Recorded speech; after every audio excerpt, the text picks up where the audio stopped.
Hey there. How's it going? Good. How are you? Not too bad. Well, first of all, Eric, thank you for coming on and entrusting yourself to two complete strangers. Thank you. Thanks And for having me. I appreciate it. Yeah. yeah. And Greg is super cool. The hardest shout out, Greg Katzman, hardest work in PR man in comics. 100%. He really is. He really is. I saw some of the clips of him running around in San Diego hmm and like coordinating like little snippets for like people to get podcasts and whatnot. And like, I, I had lunch with him in San Diego, and it was just this was almost at the end of the convention. And I just do you need do you want to go back and take a nap instead of having lunch because you look worn out, and he does. He puts everything in, and he is just fantastic at his job, and we are lucky to have him. oh, that's really nice of you, man. And what you said about you look worn out, I learned not to say that to women because about probably seven, no joke, no joke. No. See, I could tell a guy that, like, I'd be like, Yeah, Scott, you look Yes. that's terrible. And he'll be different. like, yeah, man, I didn't sleep. Blah, blah, blah. But I said that to a coworker of mine one day, and we had a good rapport. hmm And man, the stink face that she gave me, and like she cursed at me under her breath, and I'm like, what did I do? I Like, think. Yeah. and it was I. like, you don't ask a woman, you don't tell a woman she looks tired. And I'm hmm like, It's like okay. saying Oh, you look a little, well, that looks a little tight, or, you No, know, yeah, I do think Comic-Con is the one place where everybody is tired and knows it, so you can get away with that. Nowhere else, I wouldn't presume for man or woman, I wouldn't presume to bother anybody else with that. But at Comic-Con, right, right. everybody's tired. Everybody's walking 30 miles a day, and getting 2 hours of sleep. So well, I'm Yep. gonna get a shirt that says Erik Burnham said I could ask you if you're tired. TMNT Saturday morning He cartoon said and that you how and many that times you're and worn out. and that's how I die. No, it's yeah, no, I don't know. I just I it's a thing that I appreciate about comics just in general is that everybody is, from creative to editorial to support everything, production, down the line, especially production, everybody works so dang hard. And so I can joke about everybody looking tired, but I mean they're giving it their all. Everybody is in comics, and I mean that is part of what makes it so amazing to be in this job. Well, Sure, sure. Well, okay. So it's interesting that you say that. We listen to Liefeld's podcast. I don't know if you have listened to that at all, but you know, I'm trying to think. There are so many podcasts that I mean to check out, and it's so fine, yes, I'm dude. just like yes, I've heard of it, but have I listened to it? I don't think I have. yeah, Your it's observations. observations. But hmm but in It's any very case, good. that's It's very fine. good. Yeah. Not trying to put you on the spot. Oh no, no, no. It's just yes, so many. The guy there is the guy that's drawing and the penciler. It's like give us a little insight on how it is for you to write. The artist is just like grinding. How is the author's day like versus that? Like Well, well, your day anyway. my dad, right? Yeah. Yeah. So, part of it will depend on the artist that I'm working with. Okay. Some want and appreciate more, as much minutia as possible. hmm In the description of the panels. Some want as much leeway as possible. Mm-hmm. And some, most, I think, that I've worked with, Mm-hmm. uh, are happy with the middle ground where there's just enough room to play and enough room for them to make decisions and not feel like they're just being dictated to and have no creative you know uh, part in this Face. story. Yeah, yeah. So yeah. So what I have done to try and the type of scripting that I do now to try to make sure that it goes as one comic page is one page. So if there's a panel with 3/4 worth of page of description of stuff that they got to get in that panel, Mhm. there's less dialogue, there's less in the other panels, and it evens out. And that's how I've done it for myself. But for the most part, yeah, it's just trying to get the pages down and trying to make sure that everything makes sense and everything will be entertaining first for the editor and then the artists, colorists, letters, and Do you then have everybody like a else. do you have like a debrief like at the beginning of a project with an artist to Hmm. kind of like talk about how do you like to communicate? Because you're Hmm. saying, I'll adjust the way I'm going Yeah. to write. So do you do that up front? I do that up front, but I also keep the adjustments coming because once pages start coming in, Hmm. you can see, even if they don't articulate it, you can see what they get their energy from. Okay. They might say, I love drawing this. I want to do more of that.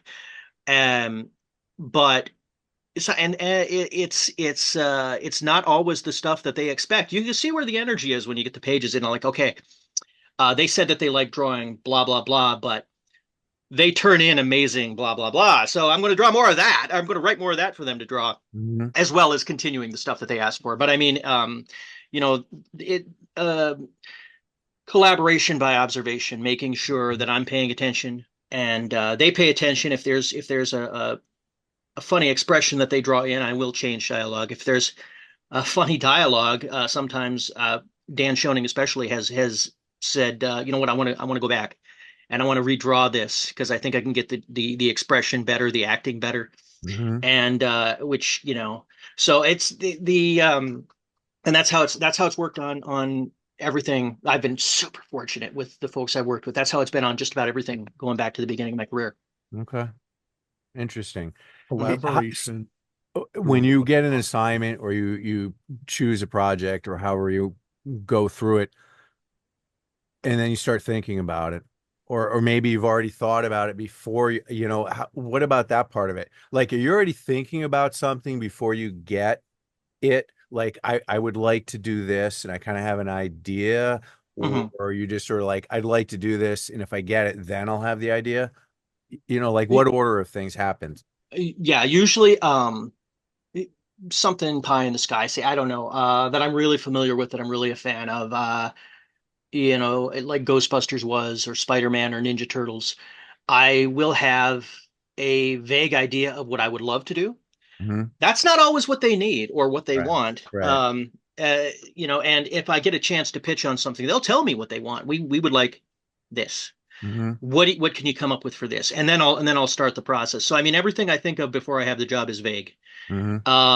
There's kind of no point to putting too much energy into forethinking for that stuff, just because when the job does come along, the requirements are going to be different. And Right. so what I had in mind might not fit Right. what the project needs. Gotcha. So and then it's just like I had this idea for years and I can't do it. And Mhm. I mean that happens. So I just try to minimize the frustration by not imagining too much going forward. Totally. But Yeah, it totally you makes know, sense. but How, little jokes do sneak in. Little bits and bobs that I like.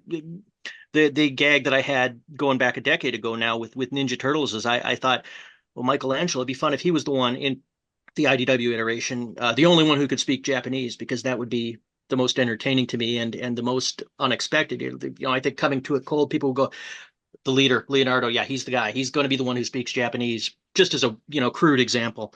right. So that uh, bits of that size that I imagine before coming to a project, those kind of things can get slipped in and do if I'm not told no. Cool. Cool. Mhm.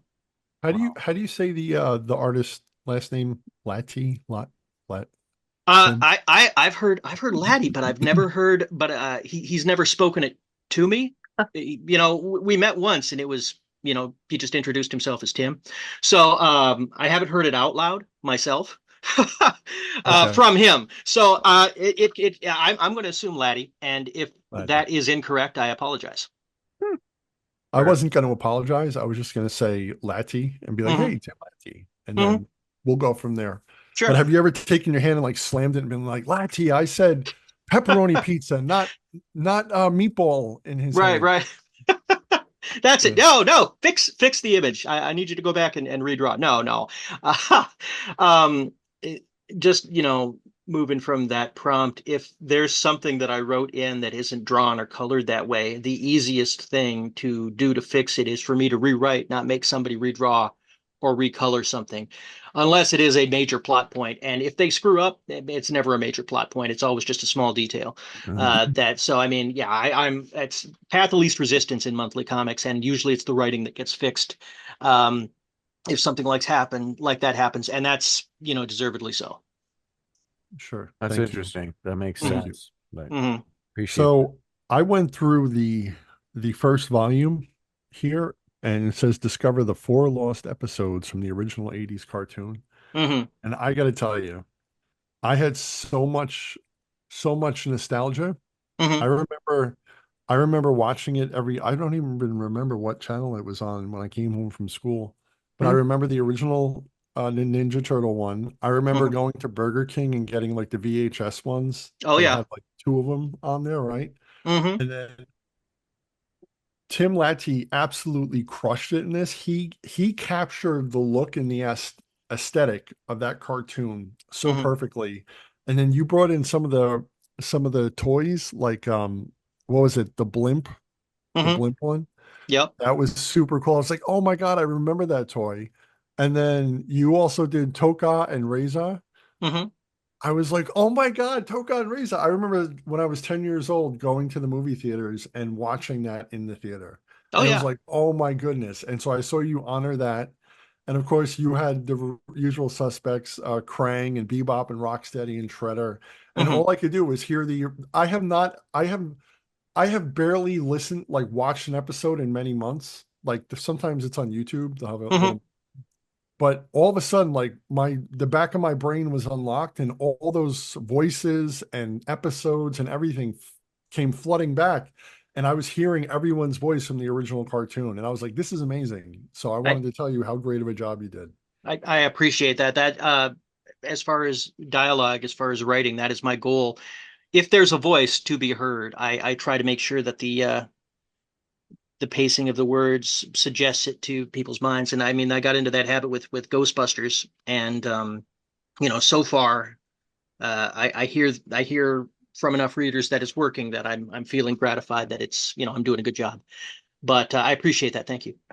No, thank you. I was touched in a way that I didn't imagine. Like I went into it just to read it so I could be familiar, but all of a sudden, like I said, it's like my heart got stirred.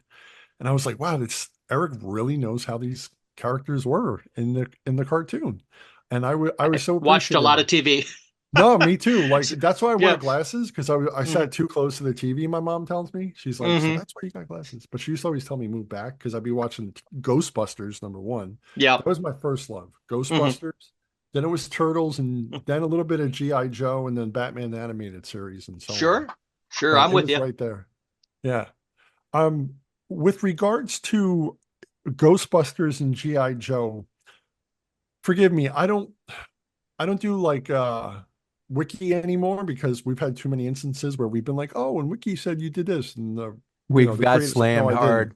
Yeah, yeah, yeah. Yeah. So I didn't look up any of that stuff. So was Sure. Ghostbusters your first, or GI Joe your first jam with IDW, or your first comics work? How did you Um. break in? Okay. Let me. I've told the story a bunch, but it always gets back to the beginning with the rolling. I started out um with just writing. I started writing semi-original fanfic. Where I would take a character and make up a new version and do that just to put something out to an audience. Then I was doing that while I was working in radio. So well, if I was happened to be doing a weekend where I was board opping, plugging the commercials into sports games, a sports broadcast, I would be writing on the side. I lost my job in radio around 2000, started hanging on the internet and comics message boards because I don't live anywhere near a comic shop. So that's how I kept up on comics, was message boards in the late 90s and early 2000s. Um, and a group of us were at a group chat, the old AOL Instant Messenger days, Mhm. and they were complaining about comics. They're like, these books are terrible. We don't like anything that so and so is putting out. Somebody said, well, why don't you put your money where your mouth is? If you can do better, Mm. do it. So we put together an anthology. The anthology turned into a small company that ran for about 5 years. Mm. We published the first comics work of Tom Waltz, which was called Children of the Grave. And we published it as a mini series. IDW was interested in packaging it as a trade paperback, as a collection. Mhm. So that's how he got to know those guys, and um, learning, going with getting to know those guys became him being an editor. And him being an editor became him offering some of the Shooting Star guys, the Shooting Star Comics was our company, a chance to pitch. So That's a I great name, pitched. Shooting Yep. Star. Yeah. Yep. I pitched to Gene Simmons' House of Horror, a horror anthology. And my story was accepted. I got that. Then I did a toy tie-in called Nanivore. Then I did the A-Team. And then I did You have Hulk Ghostbusters. Hogan and guest star from time to time. I used to You love those know, episodes when he guest starred. no, I and then yeah, no, then on to on to Ghostbusters, and then Ghostbusters I wrote for about 10 years. Wow. Wow, really? You Yeah, did? I did. Wow. So Holy moly. 2011 was my first, and 2021, no, 2020 was technically my last, but so I guess 9 years. And then yeah, we went through that and started picking up some Turtles a couple years into the IDW Ghostbusters run. We Turtles and Ghostbusters actually started a month out from each other. Hmm. So Tom and Ninja Turtles started, the IDW Turtles started in August of 2011, and I started in September with Ghostbusters, Dan Schoening and I. And then yeah, it rolled out from there. The ongoing did well. I got more work. I did more for IDW, bunches for IDW. I did a little, cup of coffee for Marvel. I did some stuff for Dynamite, and so far have kept going. And then recently got a couple years ago onto the Saturday Morning Adventures. First, it started with GI Joe Saturday Morning Adventures, because Dan Schoening, who I worked with on Ghostbusters for a decade, came from animation, and he can nail anything that has a model sheet, make it look perfectly, make it look, him and Luis Antonio Delgado, they can make it look like the art was pulled a screen cap from the cartoon. Mhm. Wow. And so, I mean, you can see it on they've done some Saturday Morning Adventures Turtles work. They did the GI Joe series, the Saturday Morning Adventures, and it looks like it was cut from an episode. And if you told somebody and they didn't know otherwise, they'd believe it. So we did that, and that did so well that they said, let's try with the Ninja Turtles. Dan was busy on another project when the first miniseries came out, so that's how we got to Tim Laddie. And the miniseries did fantastic. So we became an ongoing series, and have been going since. I am currently right now on my computer writing issue 25. All right. All right. All right. Right. So you just touched some hot buttons for me. Hmm. First, you are fellow radio brethren. Oh I yeah. used to be a board operator too, Hmm. and do some of the production behind the scenes. If there were like a 30-second spot and like 15 were still left, I would fill it in and be like, call this number, blah blah blah. So I Hmm. appreciate you for that. Hmm. And the GI Joe thing, I was telling Scott about this, completely geeking out. What, like 2 or 3 weeks ago, maybe. I was like, hey, I found the 1986 GI Joe Blu-ray movie. I've been looking for this thing for years, right? And I Hmm. had looked for it on Amazon and it would never pop up. And then someone, forgive me, one of my mutuals on X, he posted it on there and I was like, oh my God, how did you find it? And he sent me the link and it's like you had to put it exactly like G dot I Yep. dot space, like whereas I Hmm. probably just put like G.I. Joe movie. Hmm. And so I ordered it that day and I have it sitting in my TV room. It's the Blu-ray of the movie with Don Johnson and Sergeant Slaughter. I Oh I yeah. watched that VHS to like no end when I was a kid. So I Hmm. super appreciate that. And who would think that there was still a market for G.I. Joe? Like to me, G.I. Joe is like a long since thing that I did when I was a kid. Like I didn't know it Oh, still rocked. it's GI Joe and Transformers still Transformers. hugely popular. Yeah, yeah. Transformers a little bit more so. They've had more success in the movies lately, I think. But yeah, no, they're still long running comic series. They just did a relaunch of GI Joe over at Image at Skybound? Skybound. So yep, Yeah. Skybound.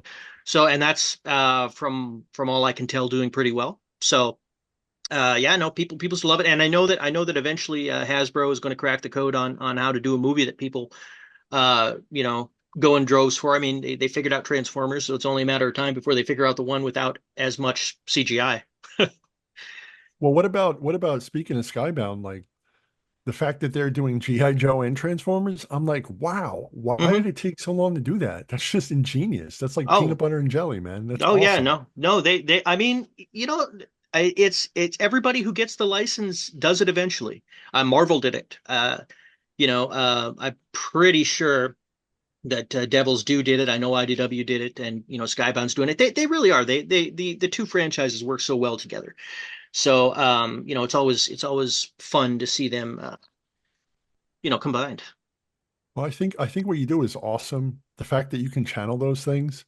Hmm. Um, if so, I mean, I'm not a writer, but I couldn't even imagine where to start with the Ninja Turtles or G.I. Joe or the Ghostbusters. But that is like my blood type from the 80s. Hmm. I even had the Ghostbuster like Firehouse Oh yeah.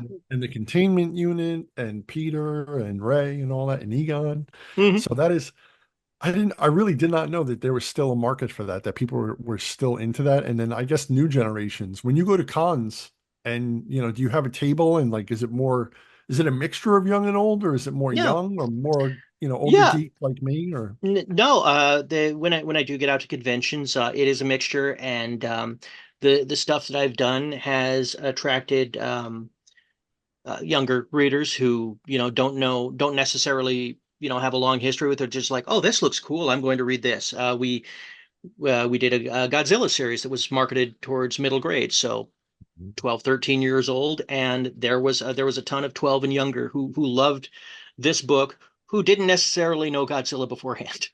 Oh, that's Um, interesting. and then there are folks who have, the Ninja Turtles. We have folks coming up. I love this when I was a kid. This is amazing, and my kids love it, and they love it for different reasons. And I'm so excited, and I really love having the chance to participate in that. Folks just across the spectrum, and again, luckily for me, throughout my career, it's been a good mix. Young, old, men, women, boys, girls, the whole nine, Wow. and I am pleased to be in that position.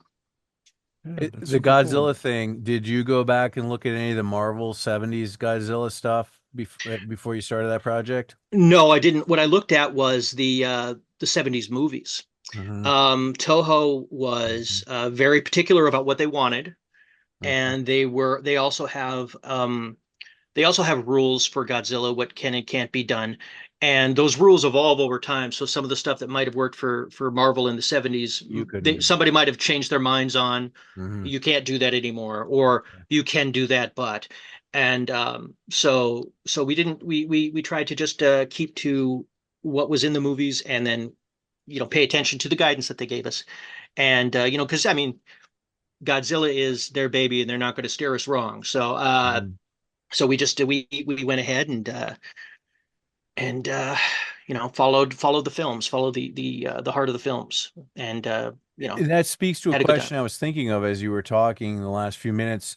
Uh, I don't know your entire bibliography, but um, like when you're working on a project that's like Godzilla is originally movie based or from a Hmm. different media, and you've got a non-comic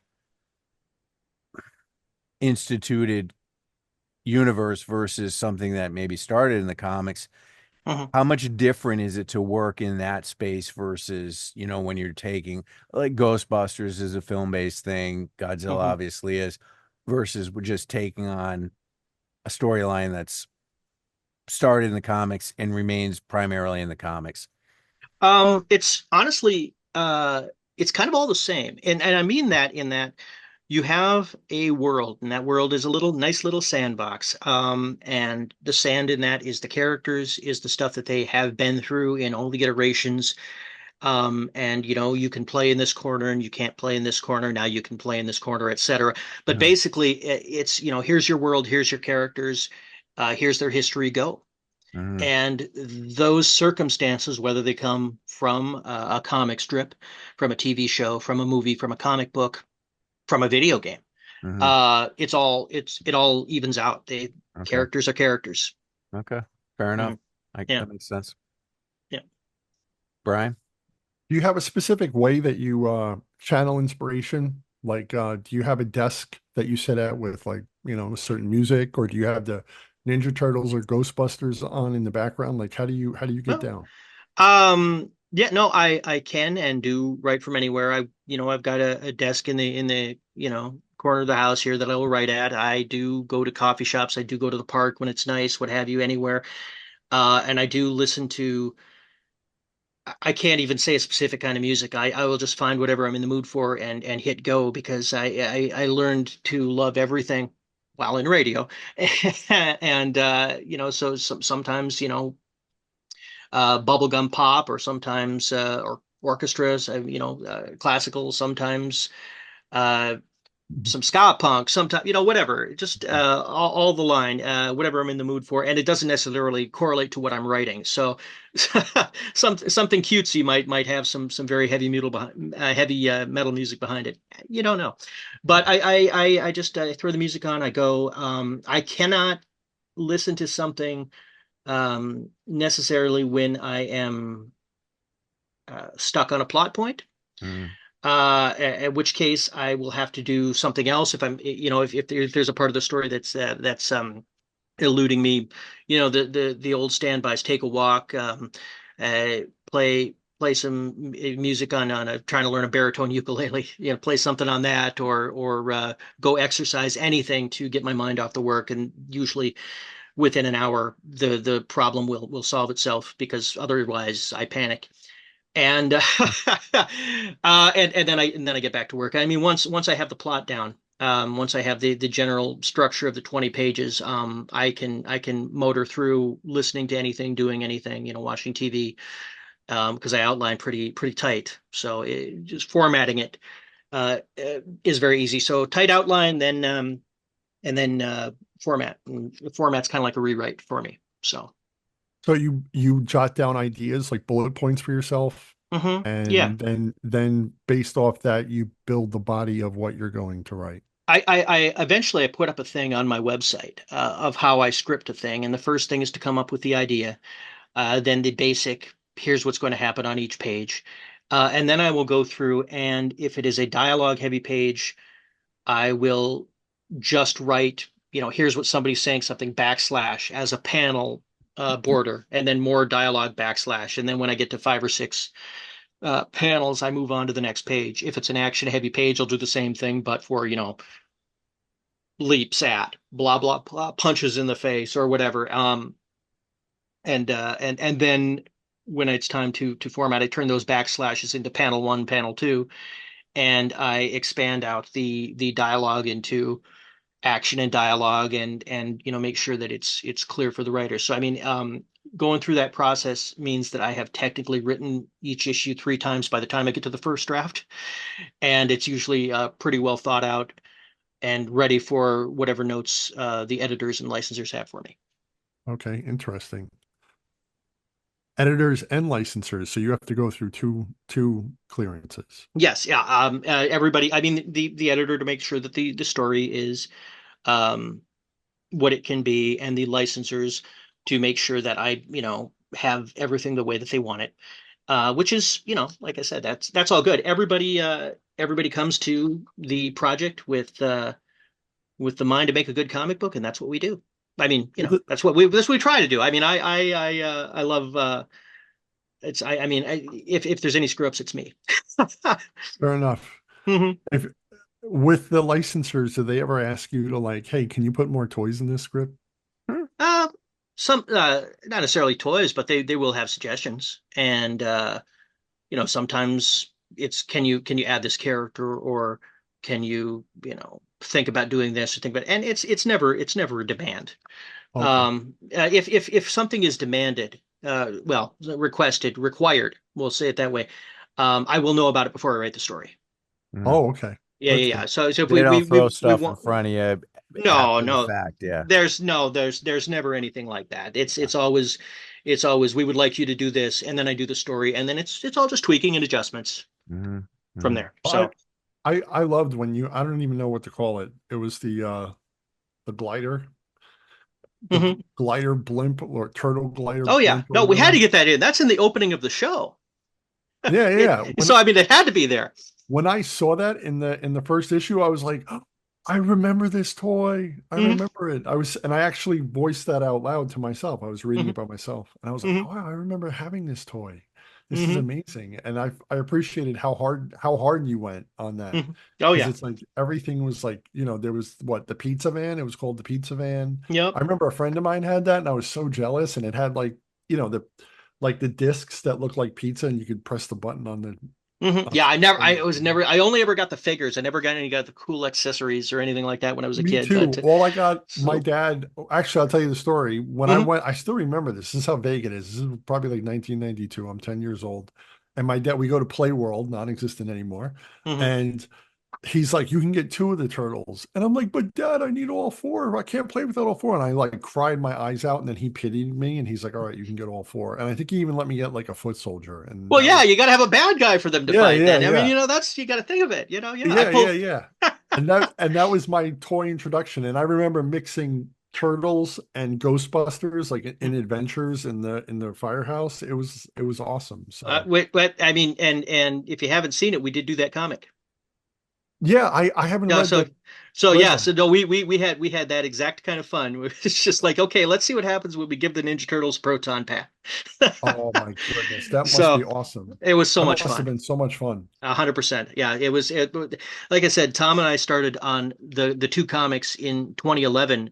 We met face to face for the first time in 2012, which was, like a decade after we had first known each other um through Shooting Star. And immediately we're talking about we got to do this as a crossover. This would be great. They both came out in 1984. It's both four characters who have similar but different personalities. It would be a great story. It would be a great crossover. And then it took us another 2 or 3 years to do it. And then we got to do another one in 2017. And my only regret is we didn't get to do a trilogy, but knock wood, maybe someday.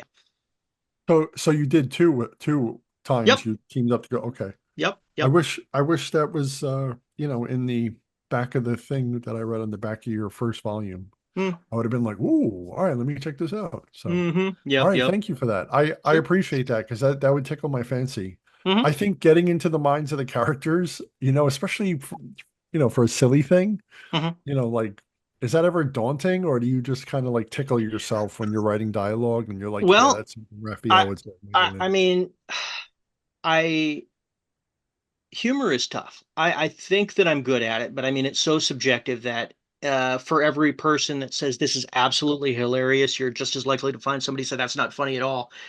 And that's every comedy everywhere, Sure, every time.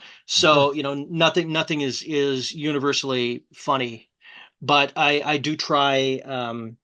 I think I've had some pretty good luck, and I think I have had some skill at writing comedy. So it's easy to me, and so far more than not, the audiences have enjoyed it. Again, like I said, being the pragmatic Midwestern that I am, I'm sure that there's somebody out there going, well, it could be funnier if it was this joke that I just thought of. But you can't you can't read minds. I can't anyway. So Well, you don't I you don't know just what you're missing. yeah. But yeah, I Here's just comedy. I Here's comedy. probably I Yeah, I'm probably glad I don't know what I'm missing.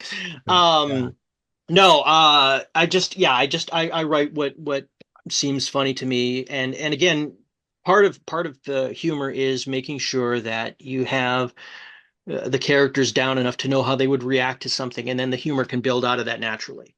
So Sure. that makes it a little easier than trying to be funny. Then here it is putting something weird in front of Raphael and how's he going to react, and his reaction um, might on the surface be something call it serious, but it comes off as funny because it's a fictional story and he's a fictional character and it's amusing. So knock wood again that's how it turns out. No, sure. Thank you. I appreciate you sharing that. Mhm. I I remember after Turtles 3, Turtles in Time, Yes. my my conscious and my subconscious tell me that I cut off Turtles at that point, right? Hmm. And then it was, I don't know, probably when I started reading Batman and Ninja Turtles, the what 2 or 3 volumes that have been done now. Hmm. Um, I actually bought probably about a year ago, I bought a season of Ninja Turtles from 2003 on Amazon Prime. Yes. And I watch it from time to time when I go to bed. Hmm. And it's just like it's such a trip because the turtles that you're writing and that we started out with as kids, they were really silly. Whereas Hmm. these are like more contemporary for that time. That was 21 years ago, almost 22, and it's like a more like tough and gritty or whatnot. Yeah. Do you have any plans to go into like another version of the turtles, or are you just sticking with this? I mean, well, I've written the IDW Turtles and I've written the 87 Turtles and would I write other versions of the Turtles? Sure, Sure, if they asked me to. sure. Absolutely. I did a semi crossover with some other versions of the Turtles. I've written the 2012 Turtles too. I did that when they were actually on the air and that was a lot of fun because similar but different characters were very similar, but they still are recognizably different from each other. And so I like that kind of the kind of challenge to take something that's the same but just slightly different and see if I can't match it. Yeah, So any time that they ask me to write a different version of the Turtles, 2003, 2012, Rise, you know, the Mutant Mayhem version, any of those would be a lot of fun to work on. I would happily do so. sure. Now, what about the Batman Ninja Turtles movie? Mhm. You dig it? You know what? It's one of those things that I always mean to watch it, but I've never gotten around to seeing it. I feel like such a jerk for saying that, because the stories I just I love Batman and the Turtles together, and it's just one of those things. It's like there are certain movies that I know I'm going to enjoy, and have taken me years to get around to seeing for no reason other than just the weirdness of life. I think it took me 30 years before I saw the entirety of The Godfather. I felt As like you were what going to say just that. Yeah. it's yeah I mean there are others I've still never seen, for example Forrest Gump, or just I'm trying to think of things that everybody has seen that I haven't seen, and it's but there's bunches of stuff that I just have not gotten around to, and Okay. it's Well, more a matter of there's so much. no, Right. sure. I feel that way Yeah. whenever I put on it like Prime or Netflix. I'm like Mm-hmm. drowning in what should I Mm-hmm. watch? It's Yeah. almost like throwing poop at Velcro to see what sticks. And Oh, like, I guess I'll it's choose this one and watch it for 10 minutes if I like it or not. But playing catch up is murder, especially oh, when yes, more yes, new stuff, more stuff to read yes, and watch and play comes out every week. Yep. yes, yes. Well, let me tell you, the Batman, as you probably heard, the Batman Ninja Turtles movie is Mhm. super cool. Oh yeah. Super cool. Oh The yeah. first the first like encounter of Batman and Shredder was absolutely epic.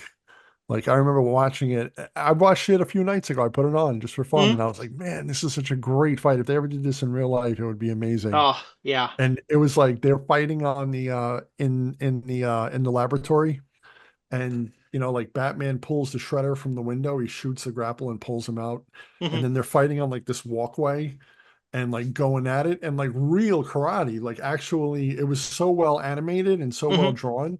Hmm. It was so cool, man. I'm telling you, like, try to make that a priority if you Oh have yeah. it. No, yeah. It's not something you have to sell me on. It's just something I. Yeah.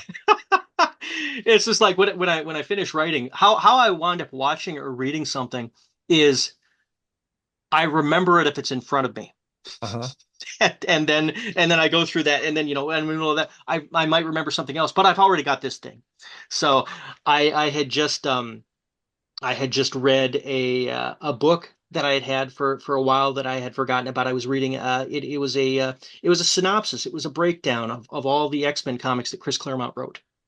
All right. Now you're talking. Now you're talking music. Go ahead. Yeah, no, it was just a synopsis because nobody else has done a 16-year run on a series, basically built it from the ground up. So they took that as a premise and they wrote, how the themes connected, and synopsis from his first issue on down to his last X-Men #3. And I just finished that a couple of nights ago. So it was a fascinating thing to read. It was part fan letter and part literary analysis, and That's a I book, or that was a it is book? yes, it is a prose book. It is called The Best There Is at What He Does, if I remember correctly, by Jason Powell. And yeah, so I just finished that one, and I mean, like I said, that's the kind of thing. It's just dense enough that I get into it, and I get in the zone, and I keep reading it, even if I think something else. Um, that's what I stick with, and that happens a lot with novels, with TV shows, and then so I mean that's how things get kicked to the back of the line Mhm. so often as they do, even if I really want to see them, as I do with Sure. this. Well, speaking of Chris Claremont, Scott, I don't know if Scott's seen much of it, but I still have to watch the Chris Claremont documentary. I It's did see that a couple years ago. It was good. Yeah. yeah, it was good. Okay, yeah. Hmm. Now we also are friends on YouTube with have you ever heard of Near Mint Condition with Omar? Omar is this big collected edition guy, Hmm. so it's near mint condition, and he shows like what books are coming out, whatnot. He's like 100,000 subscribers. Really nice dude. He was Sure, at New sure. York Comic. Yeah. So he's had interviews with Chris, like Hmm. Chris, because he loves Omar's jam is like the X-Men, so he loves Chris Claremont. And Sure. if you search out near mint condition, this is just like, fun stuff. Hmm. He's got like 2 or 3 interviews over the years with Chris, and like Chris does these like hour-long deep dives with him, Hmm. just sitting next to him at a con, and just like the information he shares is like, wow, Yeah. there's so much depth.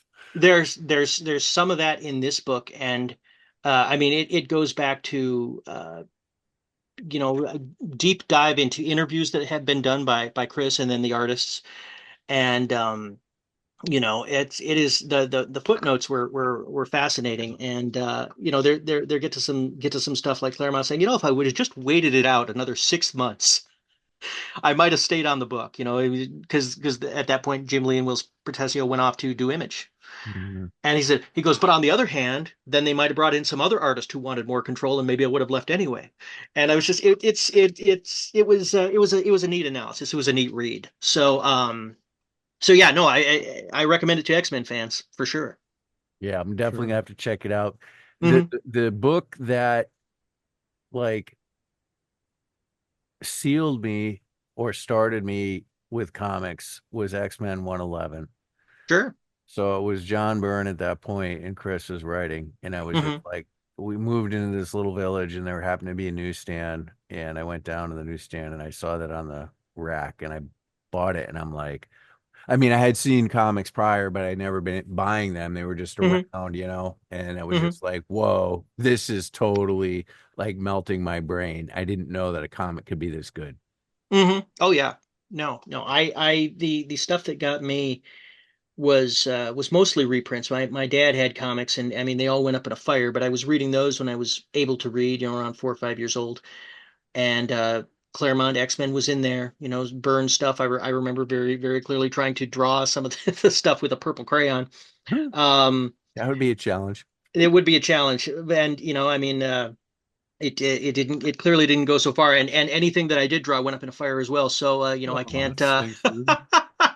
But no, there was the comics that got me were those X-Men, and then the Amazing Spider-Man number 19, Spidey Strikes Back. So Stan Lee and Steve Ditko and Spider-Man, Johnny Storm, Spider-Man getting his powers back. It's the Sandman and the Enforcers. I got that. Um, So that's why you did the X. Craven. Oh yeah. Mhm. Yeah, Craven is one of my favorites, but you wouldn't think with the Sandman being the first story, but no, Craven is a favorite. Um, and has been since before Last Hunt. Not since Last Hunt, since before Last Hunt. It was always fun. Anyhow, it was the first annual when he attacked Spider-Man with the leopards that I'm like, hey, this guy's cool. Anyhow, away from that, back to the X-Men briefly was it was I can't I'm trying to even remember the issue and I can't, but I want to say it was Savage Land. It was Moses Magnum would be the one that I was reading and going, okay, yeah, no, this is cool. So, That was within that year, I think. mhm. I It want was it Yeah, was. I don't remember the issue number, and I'm like, right. I don't but it's not. either. Yeah, but I do remember. Yeah, Savage Land and all that fun stuff. It's probably It was like so much fun to read. 121 or something like that. I've got it. Somewhere in that neighborhood. Yeah. Somewhere there. As soon as we're done here, I'm going to go look it up because it's going to bother me if I don't figure it out. But it's with writing, there's a thing, and I know that he wasn't the first to do it, but I always credit it to Claremont. It is throwing little breadcrumbs of things into your stories that might mean absolutely nothing. Oh my You're not goodness, I love it. necessarily you're not I love it. necessarily ever going to follow up on them, but then later you're like, I need an idea. Oh, remember this thing? I'm going to follow up on that, Oh my God. I can and then use it. this. Yeah. Yeah, exactly. And it seems, and sometimes I shouldn't say it's always random. Sometimes it is something that you put in that you would love to follow up on later if you have time. or the ability. But sometimes it really is just something, this sounds cool. I'm going to put this in for flavor. And later you go, you know what, that was cool. I'm going to follow up on that. I'm going to expand on it. And it becomes a story. And yeah, that's the kind of thing that I attribute to reading a lot of Claremont. And again, it's not something I would say he invented, but it's certainly something that he peppered heavily enough into comics that Is I it took that from it. one? Looks about right. It might be it. 119. 119. 119. Thank Yeah. you. Yep. Yeah. Yes. God just Uh, uses see his. now, see the thing is, I'm going to remember, even though I did read the originals, the ones that I committed to memory were from classic X-Men, so the covers are going Right. to be, Right. you know, They're are gonna those be. Arthur Adams covers? You know what I mean? So it's just Oh, like, well, at least the covers are gorgeous. Artie oh is yeah, great. Yeah, oh yeah. yeah, Yeah. yeah. It's Hmm. cool. Hmm. Uh, Rob Liefeld tells a cool story where Artie Adams is meeting with him and Jim Lee and a couple of the Image guys, and they're Hmm. having they're at this Asian place, and Artie is slurping up his noodles, and he's like, "I want $1 million to work with you guys," and they're like, "What?" I forgot Oh, about there's that. there's little Chazon seasoning for you for the observations. He tells stories like that. Yeah, Yeah. yeah. Well, So I mean, if you got the $1 million, give him the $1 million. I yeah, mean, yeah, yeah. And he's like, and Jim Lee said he laughed and he's like, we $1 million? No way, like that. And Artie's like, I want $1 million. You guys all copied my style, you know. And he tells them. So yeah, there's great anecdotes like that in what he shares. mhm. I Just a Mhm. love all little the extra tease. connections, all But the influences. have you ever written yourself into a corner and then gone back and be like, what did I write in like issue 25 and that Yeah, yeah. thing? It has happened, and more often what happens when I write myself into a corner, it's not what did I write in issue 25, is what did I write wrong on page one or Hmm. page four. It's usually I did something early on, and like a rock in the shoe. I Oh need to get God, I need to get that rock out to be comfortable and that's and perfect. go the That's a right perfect direction. way. Yeah, Hmm. yeah. So yeah, that's more often what not something I screwed up in the past, but something I screwed up in the same issue. Um, and I have had the worst one I had, I think was I think I had to drop I was writing a 40-page story and I'd gone 19 pages and I had to just throw away all 19 pages and Oh start from dear. scratch because it just wasn't working. And and once I realized it wasn't working and went back, I mean everything came together really quick because like I said, I was just still doing the outline phase. Everything came together quick, and I was back up to 20 pages within 2 days. But Okay. it wasn't anything that derailed me. It was just frustrating because I like to get done sooner than later. I like to be ahead of schedule. No, Right. I appreciate that. Yeah. I also find that interesting because some writers say they like to write themselves into a corner because then they have Hmm. to like melt their brain to, come up with something extraordinarily clever or, I inadvertently to piece it yeah. together. I think I've read Mark Waid challenges himself in that way. He ends the issue on a way that he hasn't figured out how to get out of yet. And that's certainly a challenge that some fantastic writers undertake. I try not to do it. I try to keep things um, as sensible as possible. Although, there are times when I'm writing the issue where curveballs pop up and they work in the story, and I didn't know that they were going to come, and then they change everything that comes after in a way that is organic and not frustrating. So I do appreciate when that happens, but I've never tried to force it to happen. I don't quite have that tick in the brain yet. Maybe it'll develop. I don't know. It hasn't yet. Maybe you just I, don't I, need that adrenaline level. Just yeah.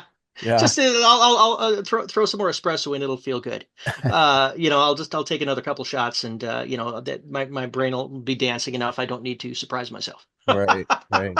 do you, do you go to New York Comic Con at all? Have you been there recently or? I not recently. I was there last a couple of years ago. I went 2022, and Okay. yeah, I haven't been. I wanted to go this year, but the schedule just wound up not working out, so I have to miss it again. Kind of bummed out.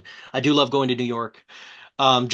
Just in general, I love the city. I love a place where people walk fast. I know that I'm from the rural Midwest, but I absolutely hate people walking slow. I appreciate speed walking, so it's kind of heaven in New York that everybody's just moving briskly, and it makes me happy. Well, what about inspiration? Do you is there like a certain pizza place you go to and you're like, I want to put that in the script? Or Yeah, like this we have aesthetic that I saw? yeah yeah. I do I do probably eat too much pizza for inspiration when I'm plotting out new issues and to send in for approval. And there are some interesting and gourmet pizza places around here, believe it or not. I the last one I tried that was, we're going to call it unique. I mean, it's just something you're not going to see in every pizza place. It's not a Pizza Hut pizza. It was called Shroom and Snail, so it was an escargot pizza Mm. with mushrooms and more garlic than the nation of Italy uses in a week. And it was really good, but it was really strong and really buttery. And it was so rich. I was just like, I don't know what to do with myself. I just kind of went to sleep for a month. Um, Too much garlic. Too much garlic, Too much but it was a garlic good. is the same as being hungover from alcohol. It really is. Oh, it Colin, was. my wife and I went to New Orleans like 20 years ago, 15 years Mhm, ago. We went into this restaurant and I forgot what they call it. There, but it was like just 100% garlic. mhm. And we ate that and it tasted great. But I just Oh remember yeah. waking up the next morning and I just felt like I had had like 17 beers or something. I was just like, and I hadn't been drinking at all, but the garlic just kills you.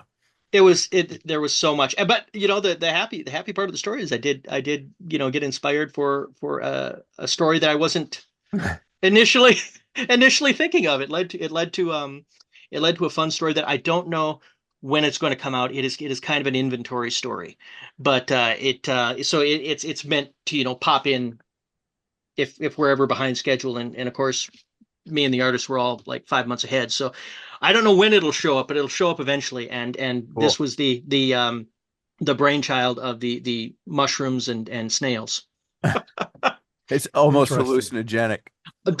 Pretty close. And when you see the story, and you'll recognize it when you'll see it, say, "Oh, I see what happened here." Yeah. He was eating mushrooms. It was just your regular white button mushrooms, but a lot Right, of right. garlic. Yeah, Yep. that it was the hallucinogenic garlic is what it Yep. was, Yep. clearly. Stuff will get you. Hmm. I have two more things. Sure. Now, the first thing is this is kind of like when you ask the waiter or waitress, "Hey, what's really good here?" And they go, "Everything." And that Hmm. really is like, come on, man, tell me something. What Something's do you got to guys be do better here? than the rest. Right, right, Hmm. right. And Yeah. that makes me want to like tip 10% less when they tell me that in my Hmm. brain. Hmm. And that's at the beginning of the meal. Yeah. For yourself, so tying that in is me asking you, do you have a favorite iteration of the Turtles throughout the years? Yeah. My favorite is, and it's just because, not because I'm working on it. The 87 Turtles are my favorite because that's how I was introduced to them. I, I lived, I didn't live near a comic shop, so I wasn't going to find the original Mirage comics, the black and white stuff. I found it like many other people did. I was turning it on the TV one day, and there was a commercial for something new coming out called Teenage Mutant Ninja Turtles, and that sounded kind of weird, but it looked kind of cool. So I'm going to check this out. And I waited a couple of weeks or whatever it was until the debut of the show, and I enjoyed the heck out of it. That is how I discovered the Turtles. Went from the cartoon to the toys, and then it went to the comics. I found the I got a friend of mine gifted me. He goes, "You like the Turtles here?" And he gave me one of the first book of Return to New York from Mirage, and I dived in and found what I could, without having a comic shop, bits and bobs. When I visited people where comic shops were near, I went and got some older Turtles comics and the Archie comics and all that stuff. But it was the gateway, and so the sentimental favorite is always going to be the 87 Turtles. Mm, I appreciate makes that. sense. Yep. I have the introduction, like this one verse. It's like, Raphael is cool but rude. Hmm. Michelangelo is a party dude. There it Teenage is. Mutant Ninja Turtles, Teenage Mutant Ninja Turtles. Oh, Now, do you know who wrote that song? I do, but I completely forgot his name. I Yep, do remember. Chuck Lorre. So yeah. big But Big Bang before he did, Theory and all yeah, that stuff. Yeah. So it's yeah, what a before he started weird making all his career TV stuff. trajectory. Yeah. So, Yeah, so yeah. weird, but it And was a I neat still background. remember the beginning. It's Mhm, like I don't know if it's Michelangelo or who. It's like they show the moon and like the mhm. turtle Yep. drops into view, and then it's like Yep. Teenage Mutant Ninja Turtle. It was I love that. it was such a great introduction, that opening sequence. Such a great I introduction to the franchise. I used to play the video game, so I remember when Ninja Turtles, the arcade game, came out Hmm. for NES. I Hmm. freaked out and like played that all the time. I And when you then say the game, I'm thinking of the original Turtles game that was like impossible to beat. I've So seen difficult. people post that on Twitter, and I'm like, I It don't know is if I played that one. so hard. They put out a collection for next gen systems, that has all the old, the video games for home consoles. So it's got, it's got your Game Boy games, it's got the arcade games version that they had in Nintendo and Sega and all that stuff. But they've got the original one, and even with save states, I can save my point before something happens. I still can't beat it. As an adult, I can't beat this with save states. It is a hard game, but it is fun. is it kind of like a Street Fighter side scroller fighting type thing? No, it is it not like the arcade games is. It's more of a platform game. I Okay. mean, you're going across and you're fighting enemies and stuff, but it's not like a beat 'em up. It's Okay. you know, so they're not actively trying to punch you. They're just going back and forth like you're, Mario or Zelda, Okay. All right. kind of the Okay. thing. Yeah. Gotcha. Hmm. I Interesting. downloaded about 3 or 4 years ago. I was like, oh my gosh, this it was on the PlayStation store for like Hmm. $6. Hmm. It was like Turtles. It was a side scroller, and Hmm. like you could go up and down the screen, but it Hmm. constantly was going sideways. And Hmm. then like Ooh. Baxter Stockman's like little bots come out and you gotta like break them and all that stuff. And the Hmm. music's playing in the background, like dun, dun, dun, dun, dun, dun, dun, dun. And I remember playing it on either Nintendo or Sega, and I'm playing it on the PS5, and it's just so enjoyable. Oh yeah. It's No. awesome. These are great. This is the one with, I mean, you might have seen references where you're underwater and there's electrified seaweed. And so if you touch that, Yes, I remember so that. that's Okay, that's now the I game I'm remember talking that. about. Yeah, yeah. Yeah, there Super. was. I saw a couple of guys post on Twitter over the past week. He's like, Hmm. "Yeah, I'm giving this to like my two 10-year olds. No, my one's 9 and like one's 8, and they'll be Hmm. on this forever, you know." Oh yeah. Yeah. So No. I will, one video game story will, so it had nothing to do with turtles. It just reminds me of, there was a kid at a video store I worked at when I was younger.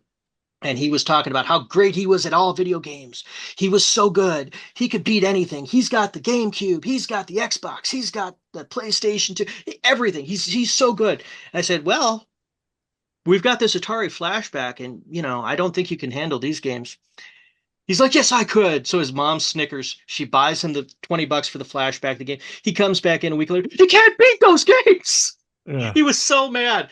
And me and his parents are having a good laugh over it. He just, he discovered hubris. indeed, indeed. Hmm. He was humbled real Yeah. quick. Oh yeah. No, you can't beat Pitfall. Well, you can beat Pitfall. You can't beat Pac-Man. No. I Ugh. now last thing on my mind is Yeah.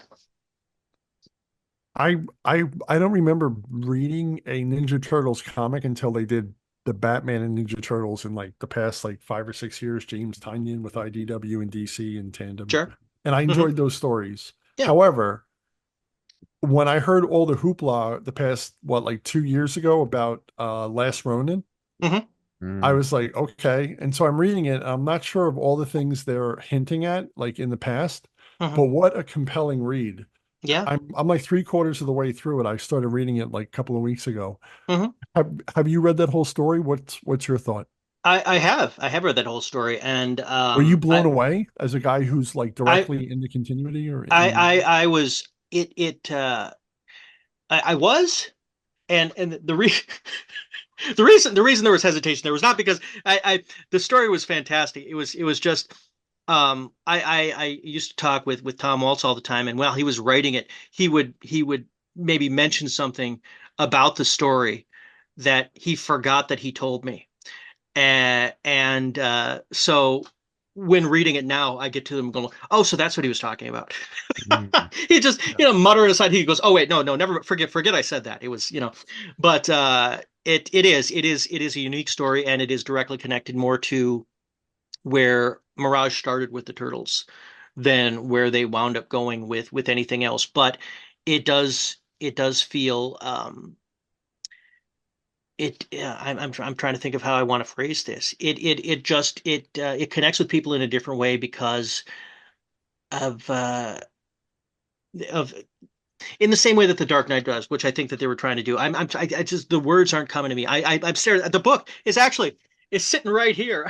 There it Oh, is. I cool. had it on the side, yeah. So Cool. I'm looking at the book like I was reading it recently myself again, just not the entirety of it. I was reading it to refer to it for something else because I wanted to check and make sure that something that I wanted to do in a story that was not Saturday Morning Adventures, but in the Mutant Nation book. I wanted to make sure that something that I was planning on doing wasn't something that they did directly.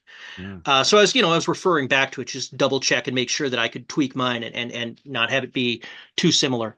right. But it yeah, no, it has just a lot of emotion to it because we have the fondness and familiarity for the Ninja Turtles from every single other iteration that we bonded with in the cartoons and movies. And this uses that while just building off of the Mirage continuity. So having that fondness, having that familiarity, it hits a little harder than it would have coming out of Mirage in like 1990 because we've had those extra 30 years to bond with the turtles as characters, to care about them.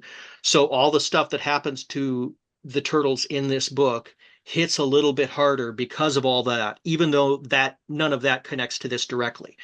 And that's what I was trying to straighten out in my mind. This book takes all of the emotions that readers and viewers and fans have for the turtles and uses that to make the pain and the heartbreak that the characters go through feel all that much worse. Even though these versions of those characters aren't the same versions in many cases that some of us fell in love with. So it uses the entire history of the franchise while telling a story using only part of it, and there are not a lot of there's not a lot of stories, not a lot of characters that can do that kind of a thing. Um, uh, I mentioned Dark Knight because Batman is one of those characters that has so many different iterations, so many different avenues to the character, and the fondness that you feel for Batman is for Batman, or for Michelangelo is for Michelangelo. And so seeing what happens in The Last Ronin, if you came to the Turtles through the 87 show like I did, and you have that fondness, it's still going to pack the same kind of a punch. And that is something unique to comic books of this nature. And it is just a really wonderful type of story uh, feel to experience, if that I makes sense. No, absolutely, absolutely, because that was something I would not have read on my own without all the hoopla. And I'm usually Yep, the type of guy, Scott and I are both the type of guys where if there's a lot of hoopla, we go into it very cynically. sure. But with this, I was like, wow, this is really good. And like I said, I wasn't up to anything. The only continuity I knew was from the movies and the Hmm. 87 cartoon. Yeah. And then to read this and just the way they explain it real quick, like they'll reference back in a flashback, Hmm. it's so it engrosses you in the universe and the whole thing of continuity, you don't feel like you missed out on whatever is being No, set up no. as you go into the story. So I'm about three-quarters of the way through the book and I'm looking forward to finishing it, but it's fantastic. I It really it liked it. Yeah, no, they did a heck of a job, and the success the book has had speaks for how well they did, and the success it continues to have, and the success of they've done follow-up sequels or follow-up series. They're doing a sequel right now, The Last Ronin 2, and it's all just coming together beautifully. And it speaks to what the turtles mean to people, how well this stuff is going on. So I'm happy to be associated with the franchise, the publisher, everybody who works on the books, um, because the quality of storytelling has been and continues to be so high. Mm, that's Well, I cool. appreciate your enthusiasm for everything you've spoken about, Yeah. and I can see why the 87 iteration, the cartoon Saturday morning cartoon issues you're doing, why they they hit. Well, I like them. I appreciate it. Thank you. Yeah, yeah, and I can see why you've been on it for so long. I'm super impressed, and I'm very grateful you made the time to come on. Thank you. Mutant Nation #1 is coming out in a few weeks here on September 18th. I'm doing a backup Casey Jones story with Matthias Santaluco. We just did Untold Destiny of the Foot Clan. We also did Secret History of the Foot Clan, but that was 10 years ago. So Mutant Nation #1, we're going to be doing the backup with Casey Jones, and again September 18th, and then I have a Patreon where I do a web strip a couple of times a week. You know, I mean, that's the only other thing that I've got going on that's not Ninja Turtle related. And Okay, that's so just is that under your name? People yeah, yeah. My first and last name is the Patreon. So yes, it should be Awesome. should be hopefully easy to find. Yes. Yeah. Thank you so much. Well, thanks. Oh yeah.